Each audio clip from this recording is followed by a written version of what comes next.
ജില്ലയിൽ അപകടങ്ങൾ തുടർക്കഥയാകുമ്പോഴും മോട്ടോർ വാഹന നിയമം ലംഘിച്ചുള്ള സ്വകാര്യ ബസ്സുകളുടെ മത്സരയോട്ടം തുടരുന്നു.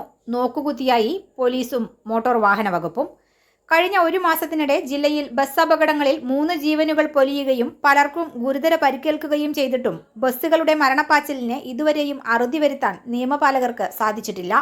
റോഡിന്റെ നടുവിലൂടെ അമിത വേഗതയിൽ നിരോധിച്ച എയർ ഹോൺ തുടരെ മുഴക്കിക്കൊണ്ട് മറ്റ് വാഹനയാത്രക്കാരെ ഭയചകിതരാക്കി സ്വകാര്യ ബസ്സുകൾ റോഡിൽ നിർലോഭം വിലസുകയാണ്.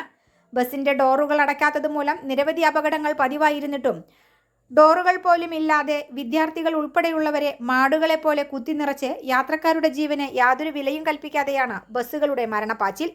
മറ്റു വാഹനങ്ങൾക്ക് സൈഡ് കൊടുക്കാതിരിക്കുകയും ബസിന്റെ ബോഡിയിലടിച്ച് മറ്റ് വാഹനയാത്രക്കാരെ ഭീഷണിപ്പെടുത്തുകയും ഭയപ്പെടുത്തുകയും ചെയ്യുന്നതും ബസ്സുകാരുടെ ഒരു ക്രൂര വിനോദമായി മാറിയിരിക്കുന്നു. ഇത്തരത്തിലുള്ള നിയമലംഘനങ്ങൾ നടക്കുമ്പോഴും നടപടിയെടുക്കേണ്ട പോലീസും മോട്ടോർ വാഹന വകുപ്പും മൗനം പാലിക്കുകയാണെന്ന ആക്ഷേപം ശക്തമാകുന്നു. News fact, Thrissur.